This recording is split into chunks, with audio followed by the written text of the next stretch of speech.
Senhoras e senhores, sejam bem-vindos ao Futurum Talks. Esse é um projeto aqui da Futurum Capital, para você que gosta de tecnologia, inovação e, obviamente, negócios. Para você que não conhece a Futurum Capital, é uma venture capital global focada em investir, desenvolver e escalar startups early stage, oferecendo suporte completo para garantir que cada negócio alcance o máximo potencial no cenário mundial.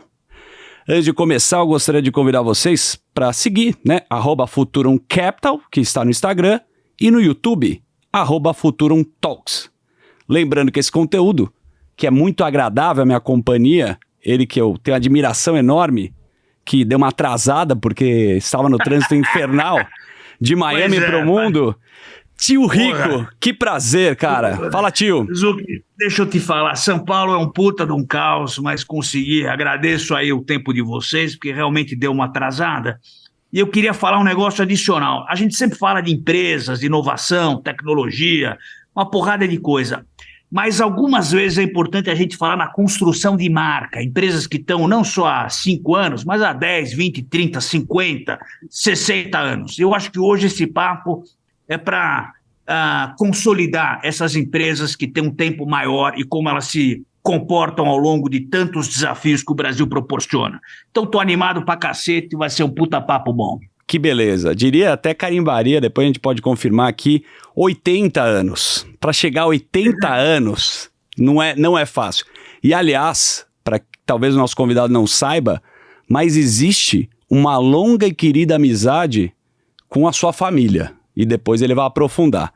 Então nós temos aqui, referência no Brasil aí de empreendedor, o nosso grande Bruno Garfinkel is in the house. Seja bem-vindo, Brunão. Que bom que você está aqui, cara. Obrigado, Daniel. Obrigado, tio Rico. Um prazer estar aqui. Obrigado pelo convite. Espero poder contribuir, tornar a noite de muita gente agradável. Vai ser espetacular. Aliás, para colocar, sempre tem a legenda na descrição. E a gente pode colocar aqui, você hoje é o presidente do Conselho de Administração do Grupo Porto Seguro. Podemos falar assim? Podemos falar que é o Grupo Porto. Porto porque Porto Seguro não existe mais, é só Porto. Porto Seguro existe, a gente pode falar bastante disso, porque tem a ver com construção de marca, tem a ver com estratégia, mas assim, o grupo, a holding company hoje é a Porto, e Porto Seguro é a principal subsidiária, que é a seguradora do grupo. Quantas empresas que tem com CNPJ? São 30 CNPJs, mas organizados em 4 verticais de negócio, embaixo do branding Porto. Então, Porto Seguro, Porto Bank, Porto Saúde e a mais jovenzinha, Porto Serviços. Que bacana, cara. É muito legal, como ele falou aí, é uma empresa aí de longa data. E agora, tio, eu te convido para falar da sua amizade com a família Garfinkel, né? Acredito que Jaime você conhece. Pois é, a gente... Bom, eu não preciso falar muito de background, mas geralmente quem frequenta a sinagoga acaba se conhecendo. E na década de 70... não existia muito conceito, era muito cru, ainda a questão de seguro, questão de investimentos em geral. Então, ao longo do tempo, a gente foi acompanhando a construção dessa marca e cá entre nós, eu tenho uma experiência muito positiva com a Porto. Porque o que mata a empresa são as pessoas que não são bem preparadas. E quando você tem uma pessoa preparada tocando o business... não precisa inventar roda, é fazer um business bem feito, dar atendimento a cliente, esse tipo de coisa. Eu, particularmente, se eu tivesse problema, eu ia direto no Jaime. E veio tendo grandes felicidades com os serviços na empresa. Então, queria dar esse feedback aí, que eu nunca contei para ninguém, mas fica aí de lambuja. Boa, legal. A gente vai, obviamente, enaltecer a empresa, a sua pessoa, mas a gente fala isso de uma forma do coração, que a gente acredita, porque mesmo é uma entrevista aqui, uma parte mais informal, e a gente gosta de conhecer as pessoas. É uma empresa familiar, veio do seu avô, né, e passou pro seu pai. Então essa trajetória, né, da empresa, a gente sempre gosta de conhecer da onde surgiu a Porto. O seu Abrão, né, meu avô, ele adquiriu o controle da Porto Seguro na época, em 1972. Veio a falecer em 78. Meu pai trabalhava com ele, né, nesse período e acabou assumindo o negócio e conduziu brilhantemente até 2019, quando me fez o convite para ser o sucessor dele. Então, é uma terceira geração do comando do grupo, mas a gente tenta não rotular a empresa como uma empresa familiar. A gente gosta de tentar profissionalizar e colocar uma meritocracia, uma agenda de desenvolvimento, de crescimento, porque apesar da maior quantidade das empresas bem-sucedidas no mundo serem empresas familiares, também são aquelas que não sobrevivem à troca de gerações. Então, exatamente, é um puta desafio. É um puta desafio. Então, a gente faz todo um preparo, existe conselho de família, existe o conselho de administração, formado por pessoas técnicas altamente qualificadas, e depois uma diretoria executiva de alto desempenho. Então, acho que a gente hoje está vivendo finalmente o melhor momento da Porto Seguro. Que legal. E é importante pontuar, né, tio, esses papéis, porque tua história é bem curiosa, né, e queria que você dividisse aqui, primeiro assim, né, obviamente a empresa, você falou avô, pai, porém, você começou atendendo o telefone no telemarketing, e eu queria que você dividisse isso com a turma aqui, que é uma coisa muito legal, assim, do processo. A gente adora processo. Não, eu quero fazer um disclaimer, porque tem muita gente que tem empresas, vai passar por processo de sucessão, e não necessariamente você precisa ser torturado para dar certo. Certo, verdade. Pode ser que... É um bom ponto esse, viu? Isso é muito importante falar. É importante. Então não me levem para o lado pessoal, não estamos dando receita de bolo aqui. O que funciona para um pode não funcionar para outro. Mas é verdade, eu estava fazendo MBA nos Estados Unidos e naquela época meu pai achou que eu estava muito motivado a entrar no mundo do seguro, porque meu summer job foi numa resseguradora em Londres. Legal. E me fez o convite para me juntar ao grupo. Estávamos fazendo naquele momento a aquisição das operações da AXA, que é uma grande seguradora da França, mas que estava deixando o país. Meu pai falou, olha, é um bom momento para você entrar, a empresa tem o tamanho que seu avô comprou a Porto, ela fica no Rio de Janeiro, você vai ficar protegido, vai poder trabalhar livremente, é um bom momento para você começar. Eu aceitei, certo? Não fiz muita pergunta, porque eu tinha, obviamente, a convicção de que ia chegar e liderar. Lógico. Todo chegar com o crachazinho e sala com ar-condicionado. Pois é. Devia ter feito mais perguntas, porque eles foram me apresentando, me apresentaram o Roberto Santos. Certo. Roberto Santos hoje é o CEO da holding. Depois o Roberto me apresentou o Fábio Sarmento, muito gente fina, meu amigo até hoje. Me apresentou a Ana Santoro, que já era a coordenadora, também minha amiga, trabalha na Porto. Olá. E ela me apresentou o Davi Trigueiros, coordenador, e o Davi me apresentou minha PA. Certo. PA não é nada pornográfico. Sim, pode parecer, mas não é. Mas não é, era a minha posição de atendimento. Tá bom. E aí eu comecei no negócio, meio assim, do tipo, puxa, por que me puseram aqui? E eu indaguei o seu Jaime no final de semana, ele falou, olha, eu te arrumei uma porta de entrada. Você tem um monte de curso, faculdade, eu se vira agora. MBA pra cacete, estudou em Boston, sei lá, estudou nos Estados Unidos. Tinha um belo currículo, mas aí, o Jaimão falou, vai lá pro telefone. Ele não falou nada, ele deixou o que quisessem fazer comigo ser feito. Certo. E acho que eu tive a sorte de ter o Roberto naquele momento como um cara que me dava espaço para passar minhas ideias para frente, e também tive a personalidade de não me revoltar, certo, daquela situação toda. No final todo mundo ganhou. A Porto ganhou, eu ganhei, e o Roberto também ganhou. Então assim, acho que quando você está aberto também para uma energia positiva e deixa as coisas fluir sem ego, e também sem se vitimizar, sabe? Acho que muita gente hoje se vitimiza, né, em diversas circunstâncias. De verdade, eu também acho. Mas tem um negócio legal da tua característica, vai lá, tio. Uma pergunta, Zucchi, o começo foi muito claro. Teu pai chegou e falou o seguinte, vai viver a vida real. Eu falo isso, eu acho que é um grande desafio das pessoas, porque eu contrato muita gente que estuda MBA fora. E me parece, Garfinkel, que esses caras, eles estudam tanto que eles são preparados a não tomar risco. E muitas vezes você não toma risco em momentos de instabilidade, é um problema. Você abre mão de uma possibilidade de porrar uma empresa, etc. e tal. Queria um pouco da tua visão dessa transição entre vida real, de atender telefonema, gastar sola de sapato, etc. e tal, contra aquilo que você estudou. Muitas vezes, obviamente, o estudo ele complementa, ele ajuda, é claro. Mas existe, às vezes, uma almofada que separa e cria dois abismos. Como é que foi essa transição na tua vida? Oh, boa pergunta, Tico. A minha experiência ela vem de trabalhar. Minha experiência não vem do que eu estudei. Eu acho que eu posso ter refinado algumas coisas que eu tinha aprendido na vida de trabalho, mas não foi em nenhum curso. Sou formado em administração no Mackenzie. Certo. Estudava à noite. Do primeiro dia que eu entrei na faculdade, eu trabalhava. Na Maria Antônia tomava uma cervejola. Eu tenho, orgulhosamente, eu posso dizer que eu nunca tomei um chopp no Mackenzie. Olá! Eu trabalhava... Mas comeu uma pizza na Veridiana? Na Veridiana, eu fui na inauguração. Eu comi a pizza na Veridiana. Então, saí de lá, fui fazer pós, fiz o SEAG depois na Getúlio Vargas, não completei.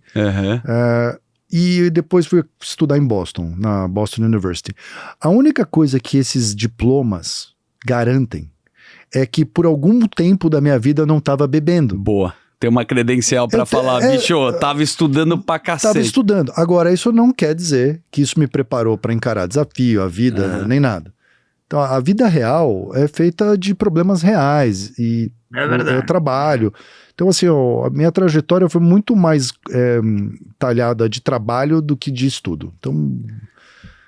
Isso é verdade, mas eu vejo assim da tua personalidade também, com toda a elegância, eu vou mostrar quem eu sou e calar uma boca aqui. Porque você tinha entrado na empresa, teu pai colocou lá entre aspas e tava vendo se você ia ter potencial ou não. Porém, a sua performance que você teve no atendimento, né, foi uma coisa que chamou a atenção da empresa. Foi por mérito próprio. Tá. Você quis provar algo lá. Não, aí não foi a performance no atendimento. Não foi exatamente isso. O que eu fiz foi... Eu tinha muito preparo para desenvolver relatório analítico. E eu atendia o telefone. Cada ligação, primeiro, uma oportunidade de eu melhorar um processo. Boa. Então eu melhorava processos, fazia relatórios. E uma vez por mês vinha o CEO, que era o Roberto, me dava a oportunidade de mostrar para ele o que eu tinha visto. E ele, no começo, meio reticente, mas aos poucos ele foi percebendo que fazia sentido o que eu estava propondo. E a gente, naquela ocasião, se Isso espelhou, no Rio de Janeiro, desculpa. Lá no Rio de Janeiro, na Candelária, praticamente. Boa. O Rio Branco, número 80. Boa. Não vou esquecer.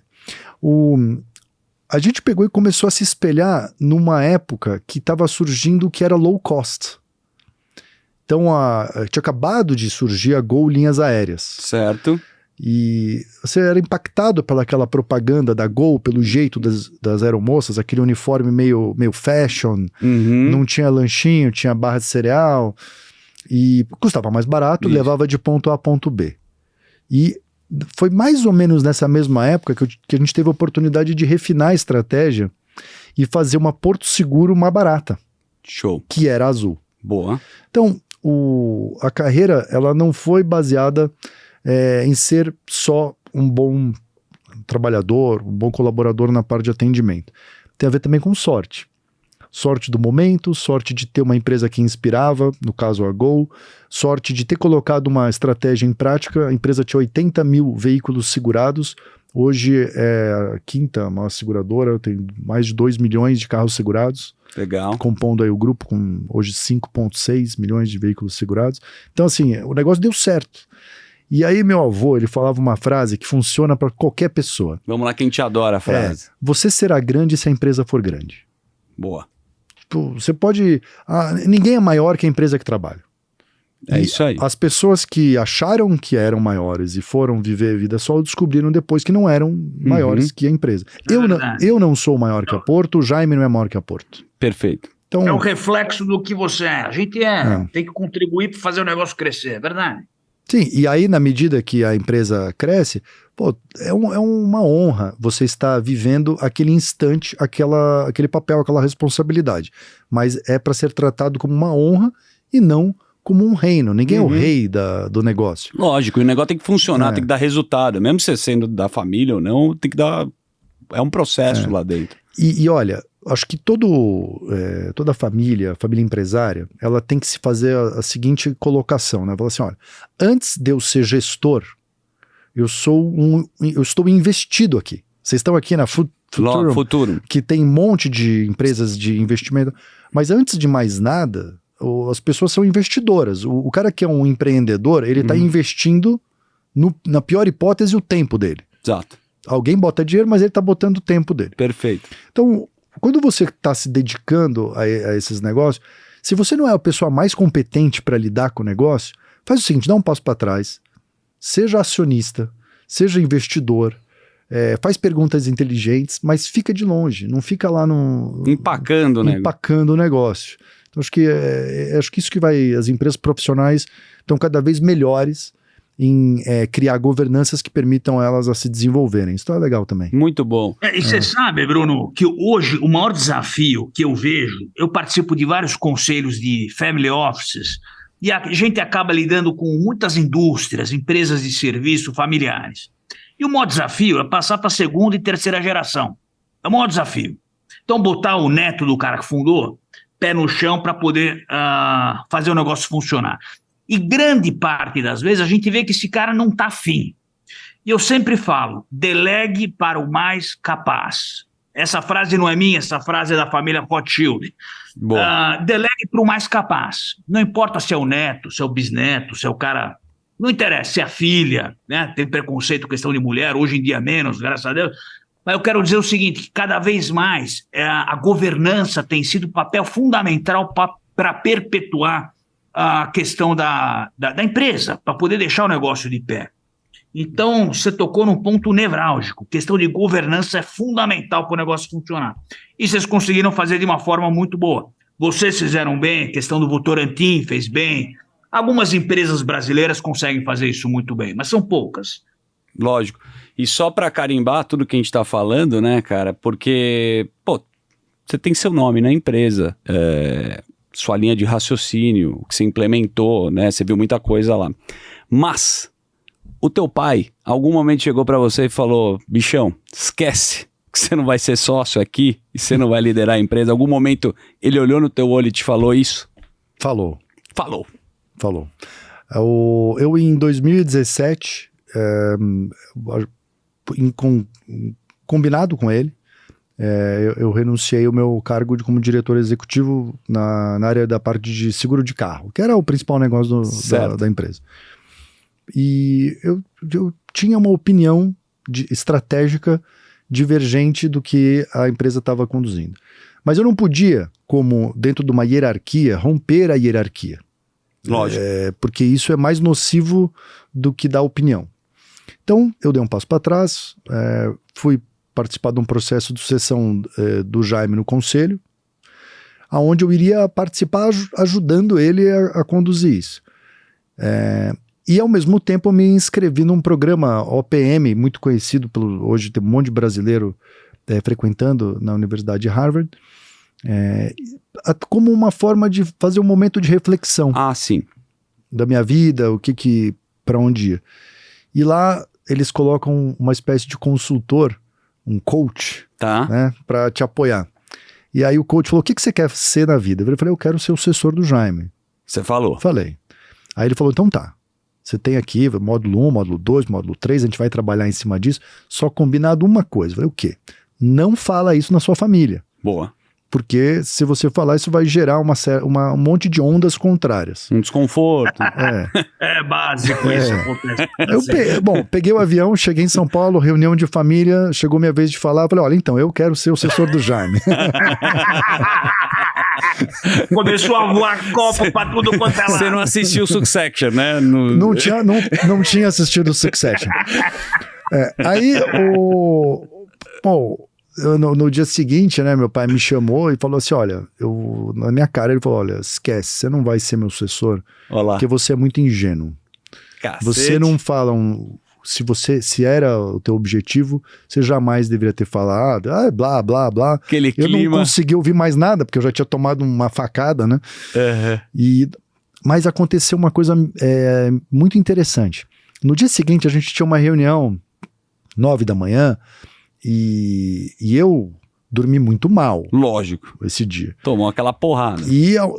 Na cama eu dormia muito mal pensando, eu acho que meu pai não tá dormindo nada. Certo. Porque a gente tem uma relação fantástica. Legal. Meu pai e eu. E aí no dia seguinte eu fui na reunião às 9 da manhã e eu não tava esperando nem que eu aparecesse. Nunca mais lá na Porto. Mas foi, acho que o dia mais leve da minha vida. Olha lá. Porque eu tentava demais provar que eu era o cara. E na hora que ele me deu aquela notícia, olha, esquece, não é você, é como se eu tivesse me libertado de uma obrigação e passado a curtir a minha vida. Olha lá. Então, isso acho que desobstruiu todo o lado energético das coisas. Tirou um peso, né, Tirou cara? um peso e acho que eu me tornei uma pessoa mais leve, me tornei uma pessoa mais agradável, mais objetiva no negócio. E um ano depois, ele falou, olha, você é meu sucessor. Que legal. Quando ele viu o processo e você teve a despretensão, que é Sim. muito legal você Sim. trabalhar dessa forma. Cara, obrigado por você abrir o coração aqui, hein, tio? Que legal, cara. Não, isso é incrível. Pô, legal demais. Processo, emocionante Bruno, a história. Esse é um processo. Existe um ditado americano que diz: entre você conhecer o caminho e vivenciar o caminho, são duas coisas completamente diferentes. Quando você fala para um filho que você vai assumir a empresa, é uma coisa. Quando você bota ele na fogueira para de fato ele virar a pessoa para assumir, é outra. Então, knowing the path is different than living the path, né? Essas coisas todas. E aí eu queria perguntar para você o seguinte: o lucro líquido da empresa decolou em 2023. O negócio teve uma alta bizarra, 5 vezes mais do que o ano anterior. Se não me engano, no segundo trimestre de 2023 teve uma alta de 400% em relação ao primeiro tri do ano passado. Eu queria entender, bom, primeiro, parabéns pelo negócio, está decolando. Números. E segundo, qual é a razão desse resultado tão positivo e o que você tem visto ao longo do tempo no amadurecimento do teu business, do dia a dia? O que você tem visto que você falava, puta, eu nem imaginava que eu ia ter esse tipo de problema, de desafio? Enfim, o que está dando certo e o que você quer fazer daqui para frente? A gente, em 2019, quando comecei nessa sucessão, eu estava assumindo a seleção brasileira campeã do mundo. Tá. Maior seguradora, top of mind, 16ª marca mais querida, fazendo 800 milhões, 1 bi tanto de lucro. Não tinha muito o que fazer. Tanto é que minha família foi muito específica me orientando como agir no conselho. Olha, deixar no trilho, né? Entra mudo, sai calado, não estraga o que tá bom. Bons conselhos também. Bons conselhos. Olha, as primeiras 3 reuniões que eu fui, eu entrei mudo, sai calado e me deram uma estrelinha no final. Parabéns. Cara, foi fantástico. Mas eu, em algum momento na vida, me deparei com um blog chamado Wait But Why. Tá. E ele coloca assim, né, em perspectiva, quantos anos de expectativa de vida você vai ter versus a idade que você tem. Então eu tenho 45, por exemplo, eu vou viver, sei lá, até os 75, certo. 80, eu tenho mais 35 bons anos. Significa que eu tenho mais 35 aniversários, 35 ano novo, 35 carnaval em Salvador. Boa. Enfim, você começa a limitar, você fala, cara, não são tantos carnavais, né? Faz a conta ao contrário, né? Faz a conta ao contrário. E eu coloquei isso em perspectiva da data de aposentadoria do nosso estatuto. Eu falei, cara, eu ainda tenho 300 reuniões de conselho para vir. Se eu for ficar mudo e sair calado, vai ser um inferno na minha vida. E foi daí que a gente sentou, o CEO, né, o Roberto e eu, falamos, Roberto, não dá, cara, a gente tem que se desafiar aqui. Fazer alguma coisa que marca a tua vida, a minha vida. Vamos fazer alguma coisa diferente, vamos se desafiar. E a gente propôs, então, dobrar a quantidade de clientes da companhia. Não saiu do nada isso. Certo. A gente fez uma comparação, assim, a marca Porto estava entre 15ª marca mais conhecida, e todas as marcas, 14ª, 13ª, 12ª, né, têm suas dezenas de milhões de clientes. Naquele momento, a Porto com 8 milhões de clientes. E, paralelamente, a gente estava vivendo aquela onda do growth, Certo. onde as empresas, startups falavam muito de growth e não de lucro. Certo. Juros baixos, estamos falando de 2019. Perfeito. De expansão. Né? Isso. Pouco lucro é muita expansão. Lucro negativo, cresce e depois vamos ver. Como que a gente expande, Exato. como a gente vai crescer a empresa. Todo mundo... E uma hora a conta chega, você Uma hora sabe a conta bem. Né? chega. Todo mundo falando da Amazon, etc. Uhum. Então a gente se propôs a fazer isso. Logo na sequência, Covid. Putz, Então, meu plano de dobrar em 5 anos já começou mal. tá bom. Né? Mal, porém, não. Por quê? O Covid me deu a oportunidade de ficar trancado em casa com um monte de post-it, discutindo e pensando as coisas que podiam ser feitas diferentes. E algumas das coisas que congestionavam o crescimento da empresa eram muito óbvias. Uhum. E elas eram baseadas no sucesso de um produto. Ou seja, a Porto tinha, no sucesso do seguro de carro, o seu maior vilão de crescimento de todos os outros negócios. Porque toda vez que a gente sentava numa reunião para discutir saúde, ou área de cartão, ou consórcio, alguém falava, mas você viu a sinistralidade do automóvel? Então, para de falar de tudo e vamos falar da vaca sagrada. Certo. Porque se a vaca sagrada espirra, a gente tem que cuidar dela. Que é o que dá leite lá. Que é o que dá leite lá.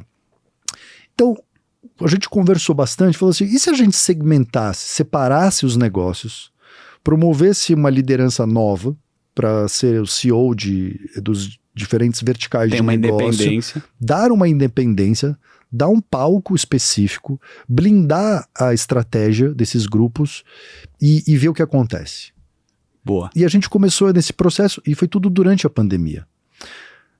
Quando a gente voltou uma vida parcialmente normal, ainda tem bastante home office hoje, mas parcialmente normal, há 2 anos atrás, a gente ainda foi muito impactado pela inflação, então isso danificou os resultados. Então eu acho que o resultado de 2023, tio Rico, ele não é brilhante. Ele é um rebound de 2 anos muito ruins. Entendi. Mas você se prepara... Normal. Mas eu acho que assim, a gente tem que olhar assim o CAGR da Porto, desde a abertura de capital, a gente dá 19% de retorno todo ano. Que bom. E Então, só para falar uma coisa... Diga lá, tio, pode ir lá. Não, tem um ponto importante. Você falou, o nosso mérito me deu a entender, né? A maneira como você disse, que teve esse rebound, mas foi porque a gente foi 2 anos patinando. Agora, se a gente pegar setorialmente, vê o varejo. O varejo está degringolando muitos anos antes do varejo. Então, querendo ou não, a retomada, esse rebound que vocês tiveram, não foi só por questão de setor, foi por questão de competência também.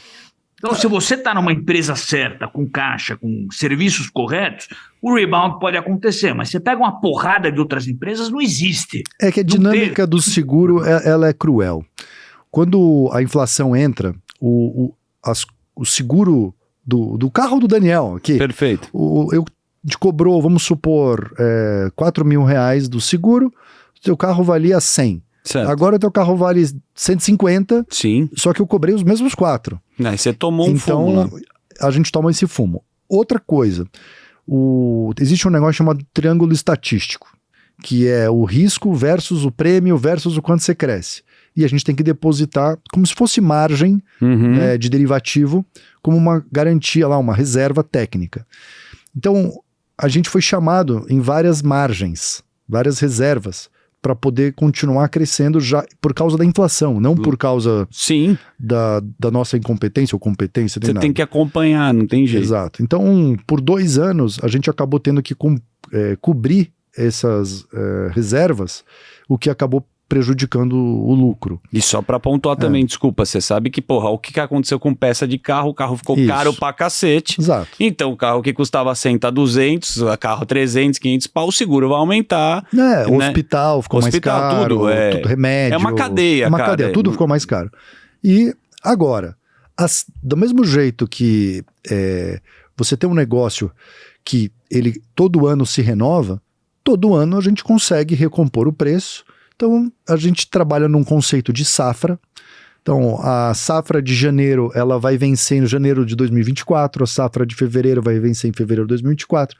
Então, todo mês a gente reajusta para buscar o ROI de 19.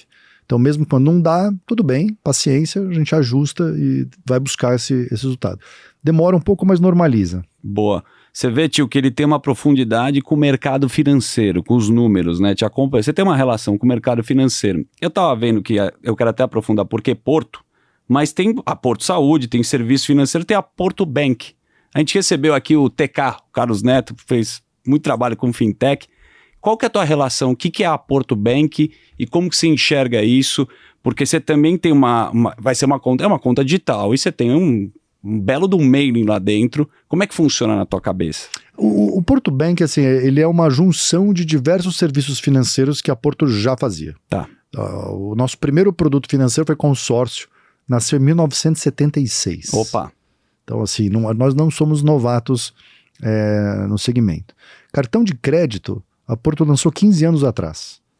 Hoje, nós temos 3,3 milhões de plásticos ativos. Olá. Nós já colocamos na rua 9 milhões de plásticos.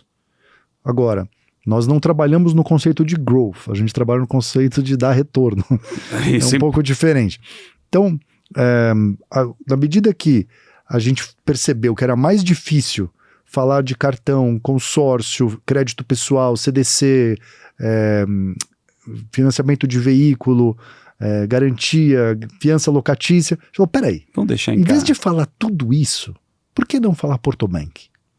Boa. Então, no fundo, o nome Porto Bank, ele acaba gerando uma segunda pergunta que é, quais são os serviços financeiros que você faz? Boa. O que nos simplifica a comunicação com o nosso principal canal de venda, que é o corretor de seguro. Legal. Então o corretor passou a entender que a gente é mais do que uma seguradora.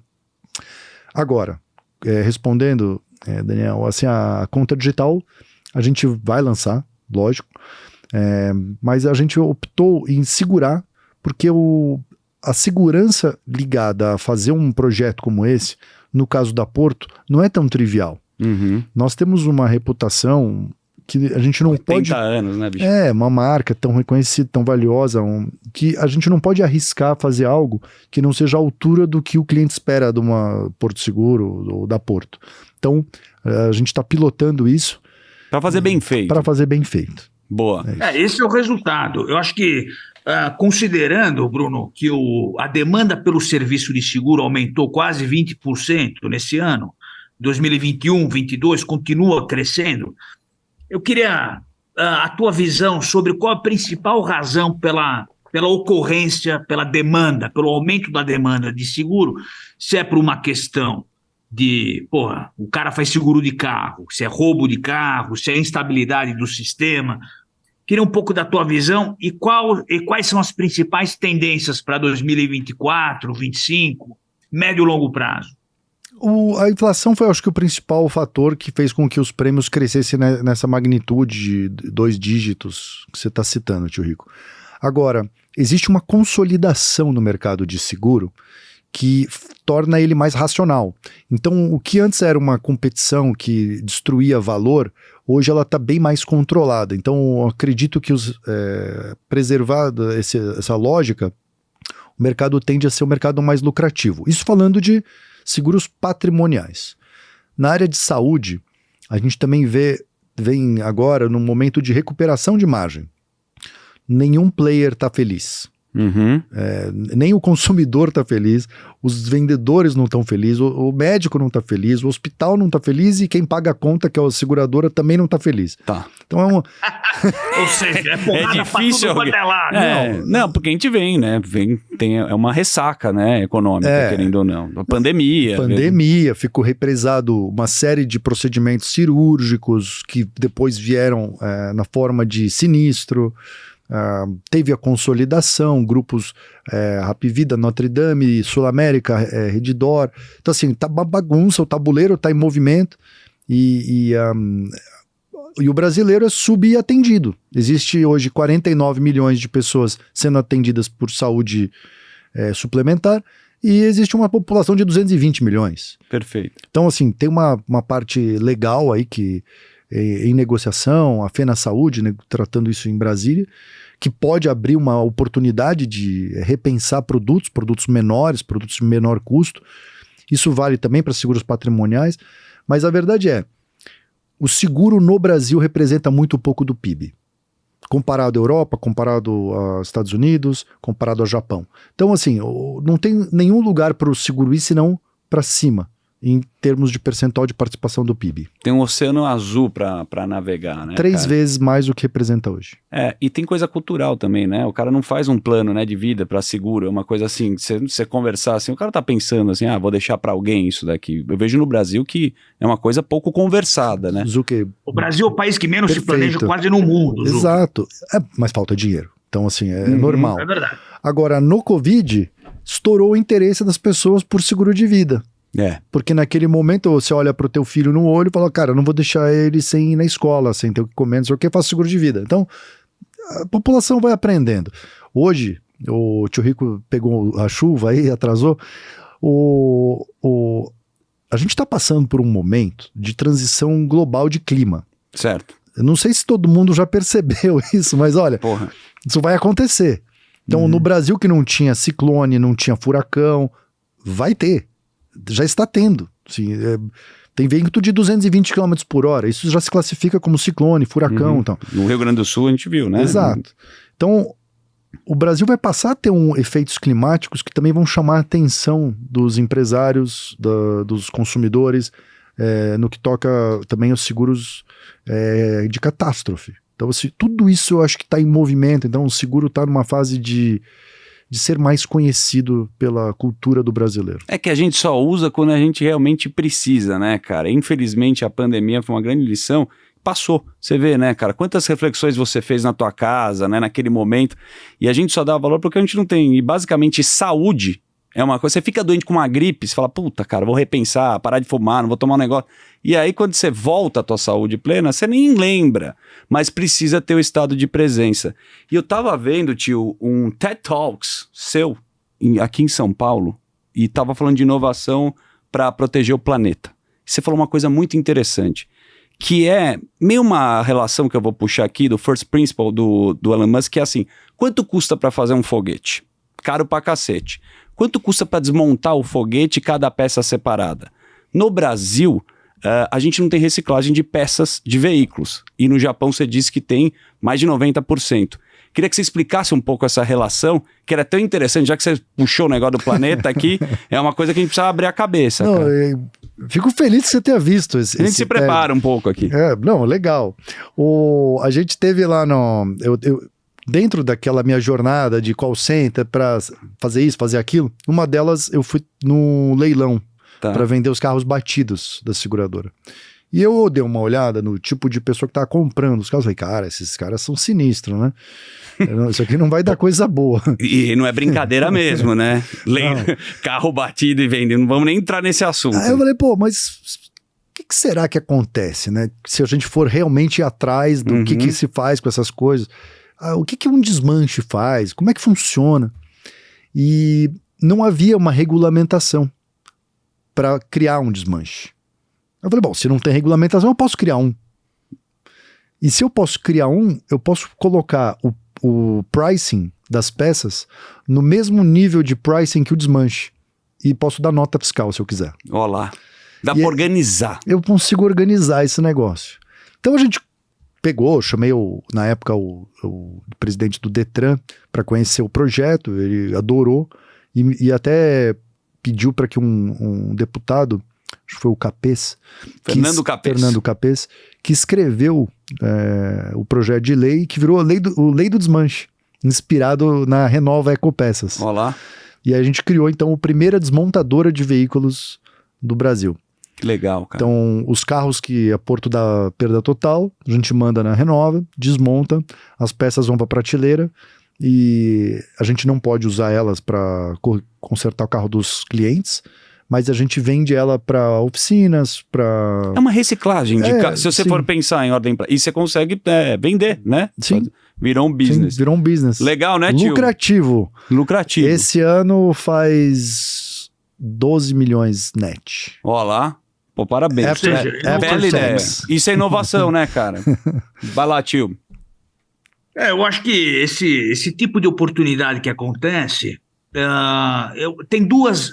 tem várias vertentes para a gente trabalhar nesse setor. Uma inovação, que ele acabou de dar um exemplo, e outro, que eu acho que talvez seja um pouco mais difícil de quantificar numericamente, que é a qualidade de atendimento aos clientes. Boa. Quantas empresas eu já ouvi, puta, estamos começando, aí pega um cara que é CFA, pega um cara que é ex-Goldman Sachs, JP Morgan, Morgan Stanley, o caralho a quatro, mas na hora de atender o cliente ele não consegue. Ele não tem uma estratégia de soft skills. Uhum. Então, quando a gente fala de seguro, no final, a ponta final que dá dinheiro para a empresa são as pessoas, né? Então, eu queria ver a importância do setor de seguros no atendimento, como deixar o negócio redondinho. Boa. E como que a Porto treina, porque as pessoas chegam muito cruas, né? Porra, para você treinar nego que não estudou, etc e tal, é difícil. Então, como identificar a oportunidade e deixar o cara pronto para ficar mais sensível nas respostas dos clientes e na agilidade? A tecnologia está ajudando bastante, mas é cultural. Eu acho que a primeira pessoa que tem que dar o exemplo sou eu. Já foi meu pai, já foi outros líderes, mas você tem que dar o exemplo. Então, a maneira que você trata com simplicidade todas as pessoas vai sendo espelhado de nível para nível e vai alcançando o cliente no telefone, vai alcançando o cliente que está sendo socorrido numa estrada. Ou quando alguém vai na sua residência e se preocupa em colocar um protetor de pé para não pisar no seu tapete, deixar uma sujeira.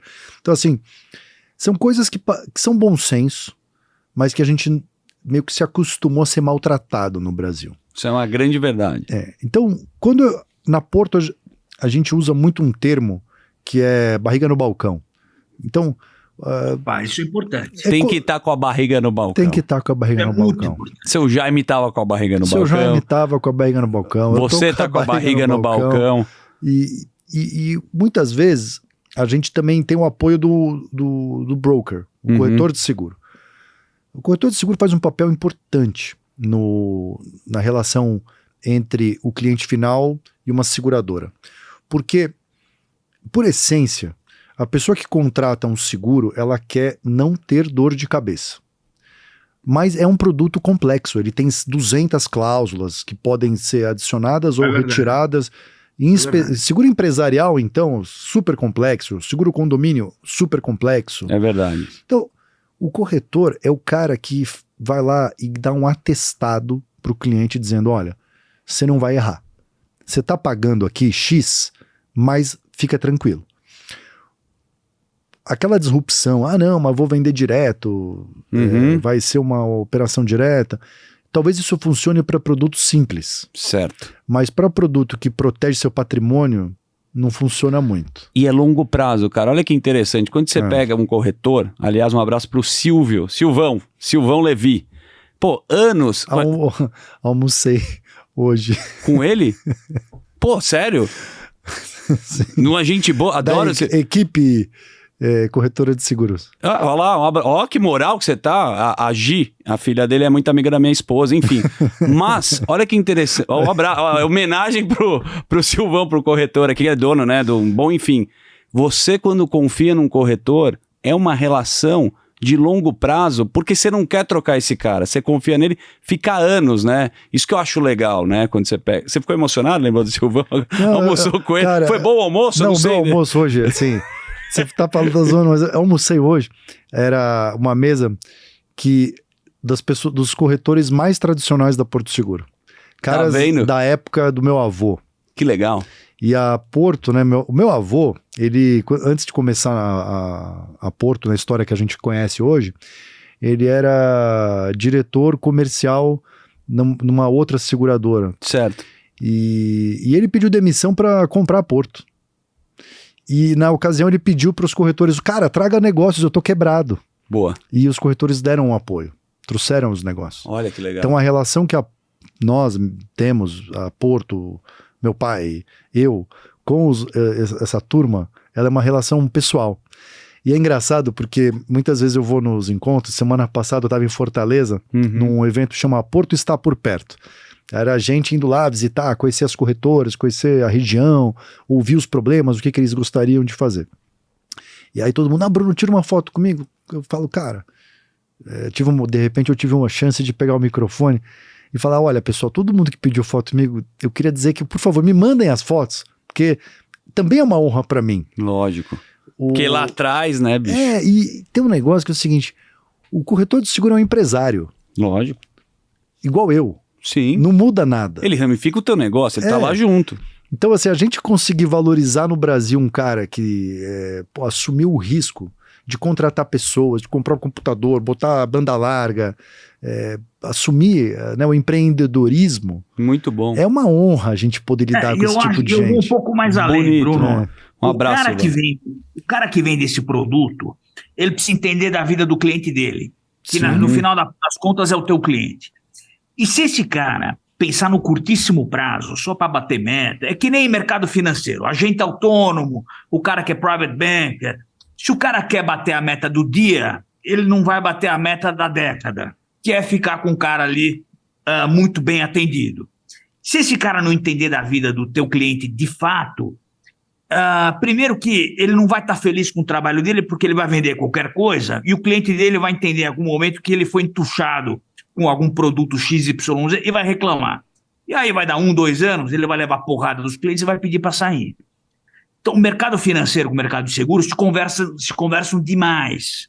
Eu acho que esse é um grande desafio, você conseguir preparar as pessoas para entender as necessidades do cliente final e fazer com que esse cara fique feliz por 1, 2, 5, 10, 15, 20 anos. Senão a coisa não gira. E hoje, muitas vezes eu vejo essa molecada nova, tio, porra, eu quero ganhar dinheiro, tal, não sei o que. Não. Todo mundo quer ganhar dinheiro. Mas acima do ganhar dinheiro é você ter um propósito para ficar com o teu cliente por 10 anos, por 20 anos. E é um puta desafio. É verdade. Eu queria pontuar isso aí, porque acho que é um grande desafio de vocês que fazem com competência total. Pô, legal demais. Tem uma história, assim, eu tenho um amigo da faculdade, época da Fórmula, a gente treinava... Fórmula Academia, no Shopping Eldorado, 2S. Puta, né? É legal, a gente tava fazendo um bate-bola aqui nostálgico antes de começar. A gente gosta, ele ia no Sirena tomar uma chiboquinha, isso ninguém sabe, né? Pô? Isso ninguém sabe, agora todo mundo sabe, mas... Então você... Na Fórmula. Pô, o Daniel lá, meu amigo da Fórmula, a gente fazia Mackenzie junto, ia junto de carona, ele, precisava arrumar um emprego. Eu falei, abre uma corretora. Cara, ele montou a corretora. Certo. Ele, mais 2 amigos. E hoje é um dos principais executivos da Alper. Que legal. Uma grande corretora. Lógico, conhecidíssimo. Assim, em vez do imediatismo da big idea, né? O cara que está inventando a nova rede social, a nova não sei o quê. O aplicativo que não resolve a vida de ninguém. Tem algumas profissões que elas parecem menos atraentes, mas elas pagam no longo prazo. Então, sim. Assim, tem uma cultura aí, a gente... Sim, não é tão sexy você falar que você trabalha na área, né, de seguro no começo, mas hoje, cara, o cara é publicitário, vai pro marketing, né, no começo, assim, que você tava na faculdade. O mercado financeiro acabou de passar por essa revolução. Sim. Eu acho que essa criação dessa figura do agente autônomo, ou das assets em geral. Democratizar o investimento. Democratizou. Né? Porque antes também era aquela coisa do gerente de banco. Sim. Tomar um cafezinho, fumar um malborão no canto. E agora virou, não, eu sou o seu consultor de investimento. Então, essas profissões estão evoluindo. Sim. Eu acho que o corretor vai virar o consultor de risco.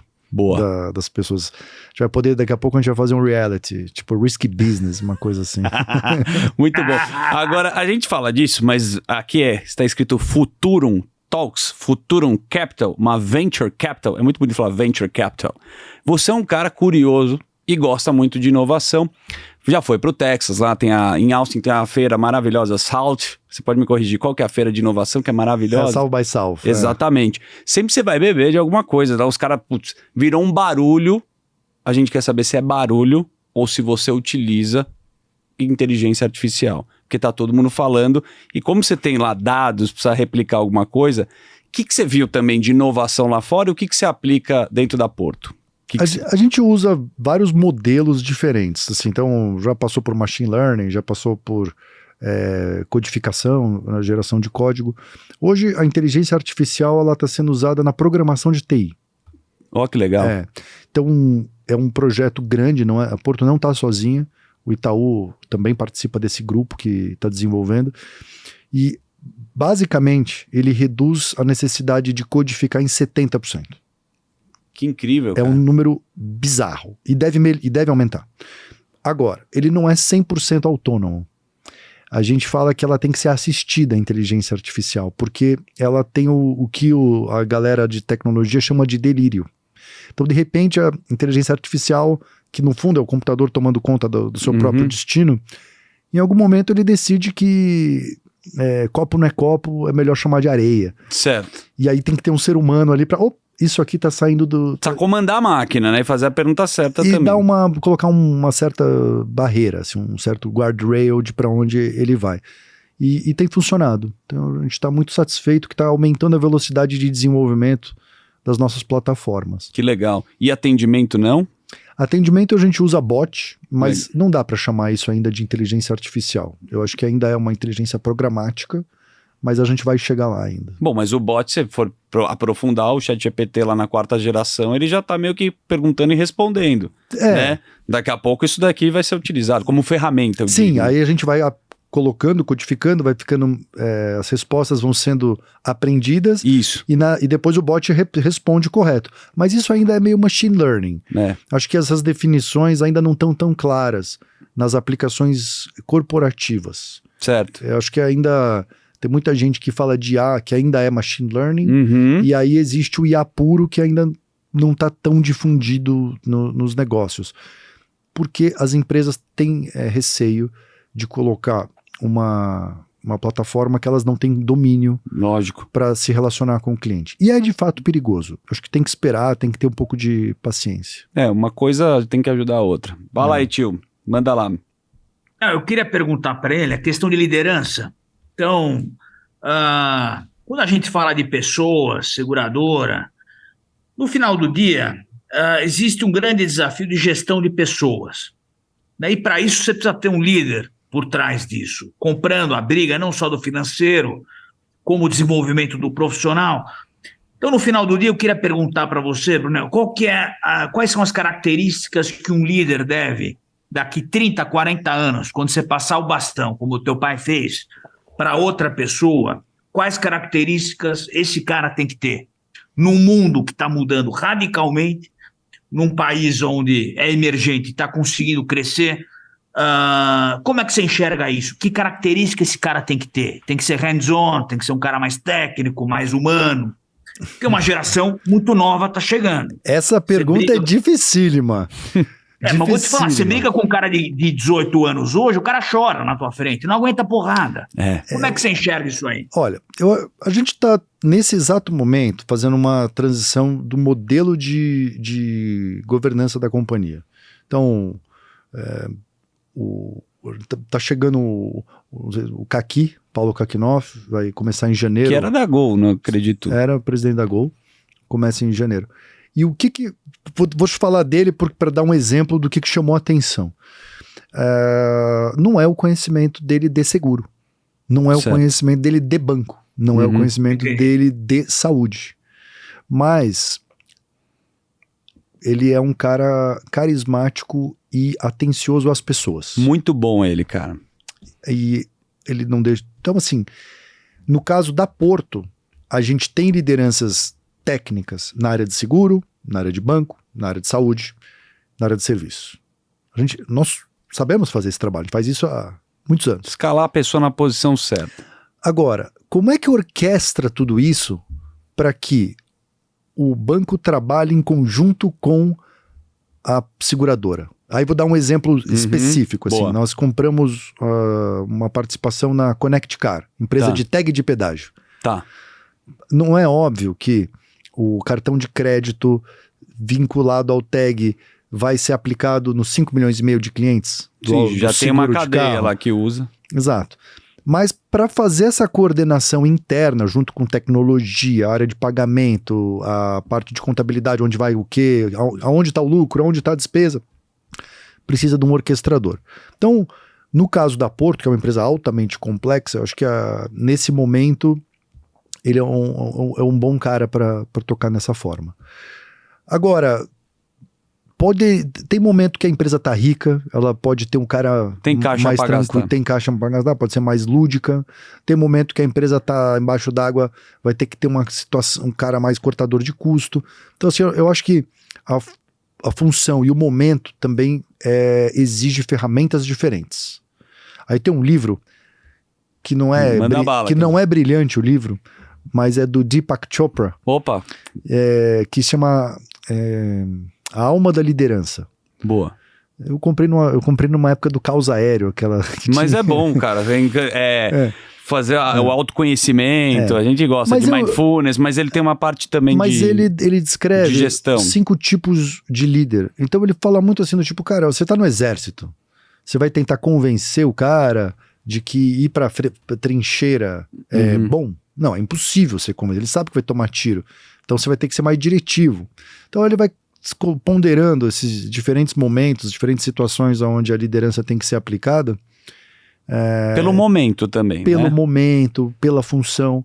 Então eu achei interessante, acho que a Porto vive alguns espasmos disso também.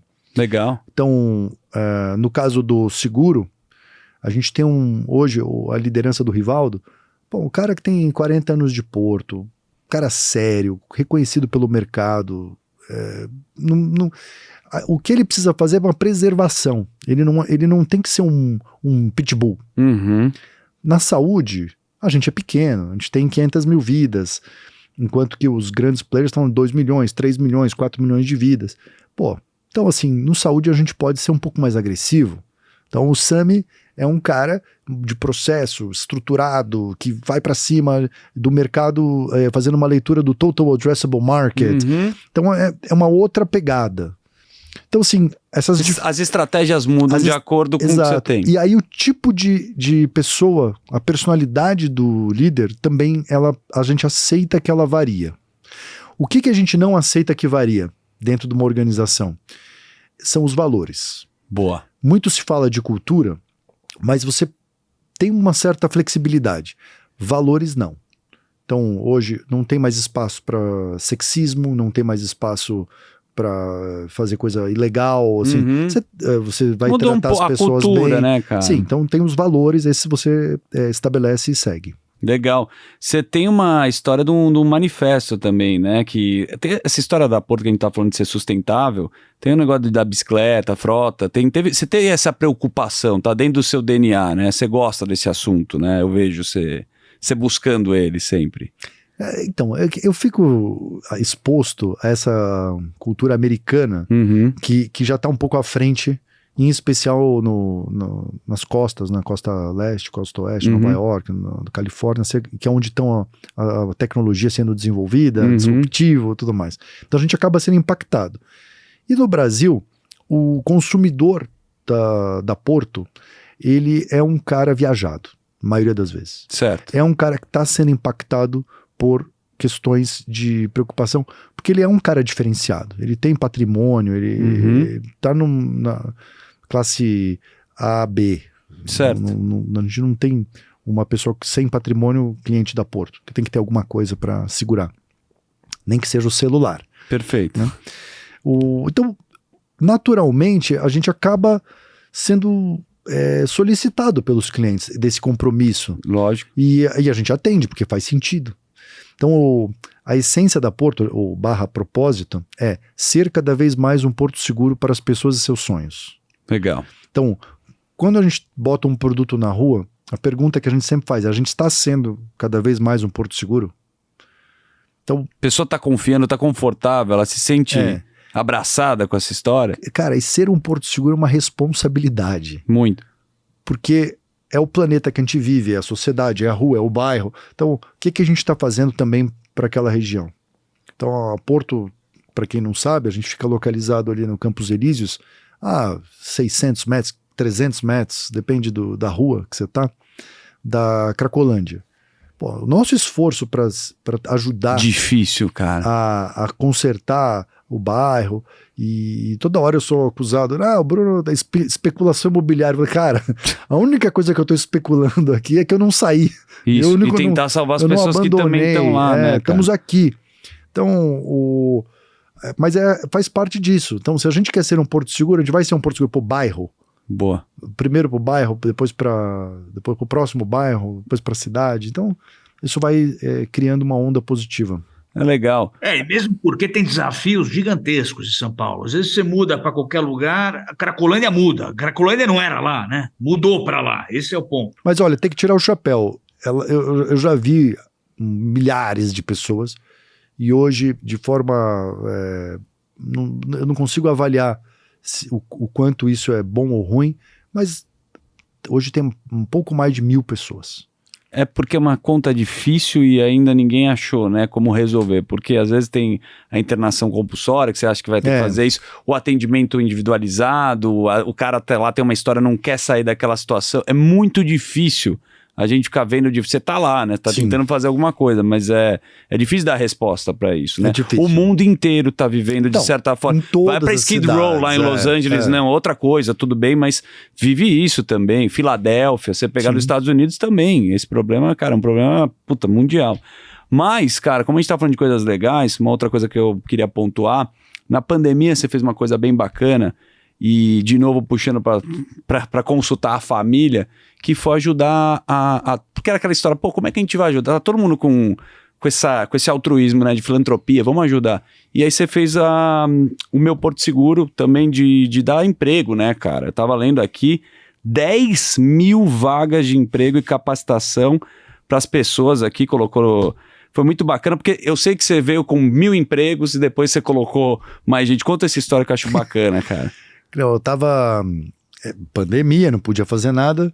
Eu tava no carro indo aluguei um Airbnb com um amigo meu na Praia da Ferrugem. Show, lá no sul, maravilhoso. Exato. Praia do Rosa, Ferrugem e Farol de Santa Marta. Farol de Santa Marta, isso. E aí meu pai me ligou e falou assim, olha, eu tô doando não sei quantas 1.000 cestas básicas e eu queria saber o que o presidente da Porto Seguro vai fazer. Né? Era eu, mas agora é você, o que você vai fazer? E eu percebi no tom dele que ele estava esperando que eu falasse, não, eu vou doar tantas cestas básicas ou alguma coisa do gênero. Mas eu não falei. Falei, olha, eu acho que a gente tem que me dar uns 2 dias, deixa eu pensar. E aquilo me corroeu, porque eu sei que o meu pai está numa expectativa, eu sei que está certo, eu sei que a gente precisa ajudar. Agora, comprar máscara não me parece o caminho. Álcool gel, minha irmã, ela mandou produzir álcool gel, distribuiu para todo mundo. Ela foi super engajada. Certo. Então álcool gel também não vai ser. Cesta básica, vou dar no governo do estado? Vou transferir. Difícil. E aí eu falei, puxa, as pessoas vão precisar de emprego. Então, e se eu contratasse 1.000 pessoas? Putz. E aí eu fiz uma conta, perguntei quanto tempo que gerava estabilidade, quanto não gerava. Aí advogados me deram todo um aconselhamento. Falaram, olha, por 3 meses a gente consegue segurar aqui um período de teste. E eu falei, quanto vai custar se a gente pagar um salário de R$ 1.500? Dava, sei lá, 15 milhões. Falei, bom, 15 milhões, então dá para contratar muito mais gente. E a gente foi para a linha de contratar 10.000. Que legal, cara. E foi muito legal. Demorou, né? Então, assim, a gente contratava de 1.000 por mês e essa pessoa ficava 3 meses. Ela não saía de casa. A gente aderiu ao movimento de Fica em Casa. Ela era treinada por ensino à distância. E o que a gente queria? Era que ela ativasse a rede de relacionamento para tentar aprender a ser corretor de seguro. Para tentar ser um vendedor no futuro. Preparar o cara, né? Preparar o cara, porque eu falei assim, olha, a hora que acabar a pandemia, tem profissão que não vai mais existir. Exato, né? E tava também uma insegurança, tudo emocional, você tava assim, caminho legal, obrigado. Então foi aí muito legal. Legal, bacana. Tio... Não, tem uma coisa, Zucchi, desculpa te cortar, imagina. Mas tem um ponto interessante, que a Porto patrocina um sócio da Futuro. Você sabia disso ou não? Não sabia disso, dessa informação. É o Rubinho, porra, o Barrichello, cacete, e os filhos dele. Que legal, cara. Então, queria aproveitar e estender o convite pro Barrichello trocar uma ideia com a gente. Pô, vem pra cá, Rubinho. O convite tá aqui, ó. Eu quero muito que você venha aqui. Mas você também corre, não? Você gosta de... Eu gosto. Eu sou apaixonado por carro desde sempre. Você gostava de um Alfa Romeo. Que você gosta de carro? Alfa Romeo foi um carro que Cara, você teve verde. Verde. Pô, você vê que eu pesquisei tua vida, hein, bicho? Eu gosto de tudo, mas atualmente eu gosto muito do lado da Porsche Cup. Acho fenomenal poder fazer essa brincadeira inspirado por tantos bons pilotos que o Brasil já produziu em outros momentos. Então é muito, muito legal. E a gente aprende nesse processo. E eu já levei muita tecnologia que eu aprendi de Qual carro... a relação que eu queria saber para a seguradora. Por exemplo? Por exemplo, você leva para dentro da empresa... olha, amassou aqui esse carro... Audi, por exemplo. Uhum. E aí dentro da Porto falavam, não dá para consertar, porque não se repara a peça em alumínio. Olá. Aí eu falei assim, repara sim. já vi lá Olha na aqui. Porsche Cup que dá. Então, mas o carro tá todo torcido, nunca mais vai ficar bom. Vai ficar bom. A gente destrói o carro e fica bom. Então assim, você vai mudando um pouco essa percepção de o que é aceitável, o que não é aceitável.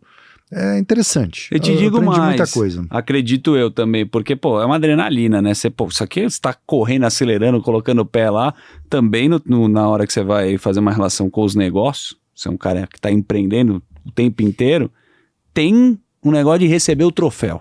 Você é um cara que gosta de olhar o troféu lá. Puta, você sabe que não. Não? Não. Esses são os piores dias. Ah, é? O meu maior prazer é, de fato, poder dirigir num lugar seguro, controlado, que é uma pista. Rápido. A parte competitiva, ela acaba estragando isso. Então você curte dar um rolê. Eu gosto de dar um rolê. Agora, o rolê, sem você se medir com outra pessoa, vai pro shopping. Né? Vai no shopping, estaciona, sei lá, faz outra coisa. A pista te permite saber se você tá fazendo um bom trabalho. Certo. Mas aí não é verdade. Não é só ganhar ou perder. Tem esse lance da classificação, os treinos, tudo é legal. A corrida Você sabe que eu tenho um viés para carro. Eu adoro Porsche, sempre gostei de Porsche, mas chega numa idade que você não quer mais correr, você quer colecionar. Então eu recebi, a gente tem um contato na Sotheby's e o cara falou, tio, tem uma Ferrari. Ferrari, puta, quebra pra caralho. Eu sempre falei mal de Ferrari, mas tem as antigas eu gosto. E o cara falou, tem uma GTO 250 de 1962. Você quer? Eu falei, vamos ver. Deve ser uma bica essa porra. Não, estão pedindo 38 milhões de dólares. Eu falei, porra, vamos negociar essa merda. E aí é um brasileiro que tá querendo vender. Não sei se você conhece a GTO 250. Um carro que pra mim é um excelente. É um ícone. Vê quanto é o seguro do carro aí pra fazer. Pois faz um seguro da GTO, não? Olha, talvez eu cobre os 27 milhões de dólares pra fazer. Eu vou deixar na tua casa, se aparecer um arranhão, você cobra essa merda. Sabe que a brincadeira uma vez falava assim, mas o Jaime, você faz seguro de prédio pegando fogo? Eu faço, eu vou cobrar o preço do prédio mais o imposto. Não dá ponto disso aí, não. Mais o IOF. Olha, cara, posso falar, uma simpatia ter te conhecido aí, tua história é muito legal. Aliás, você abriu o coração aqui, isso foi incrível a gente ter a oportunidade de conhecer ainda de uma forma mais profunda. Todo mundo conhece a Porto, mas por trás da Porto aí tem uma família e, obviamente, o Brunão aqui, deu um show aqui, hein, tio? Que conversa agradável, passou rápido demais, hein? Pois Bruno, você veio da onde agora? Você veio de carro? Vim. Você veio da onde? Vim. Tô usando o elétrico para não pegar rodízio do Itaim. Não pega do Itaim, ótimo. Você levou o quê? 40 minutos para chegar? 25. Ele vai contra o fluxo, tio. Ele já me contou aqui que no Itaim ele não pega trânsito. Ele passa no Nino acelerando. Eu tenho que botar um heliponto nessa porra. Não dá. Pode chover, não interessa onde. Eu quero ser pontual. Aí nós vamos pousar aí. Você vai emprestar o helicóptero, pelo menos, né, tio? Você Pois sabe. é, todo mundo fala Augusto aguenta porrada, eu prefiro um Bell 429, que eu acho que aguenta mais o trânsito. Você sabe que várias vezes eu chego em São Paulo e também reclamo do trânsito. Aí numa dessas a minha mãe chamou minha atenção e falou, meu filho, para com isso. Eu falei, mas por que, mãe? Ela falou, você já parou pra pensar quanto seguro você não pode fazer? É verdade. Então, assim, O céu é o limite em São céu é Paulo. o limite. Ô, Brunão, obrigado, cara, pela entrevista. Um prazer. Bruno Garfinkel aqui no Futurum Talks. Semana que vem estaremos com outros convidados. Você pode agradecer a turma, que a gente dá um tchau aqui para a turma que está ao vivo, mas, rapidamente, de uma forma mais íntima, a audiência mandou algumas perguntas e se você quiser... Por favor. Vai? Claro. Então, obrigado quem tá com a gente aqui na entrevista, Futurum Talks. Tio, beijo grande, enorme, e agora a gente fica com a nossa audiência aí. Valeu, pessoal, até semana que vem, Futurum Talks.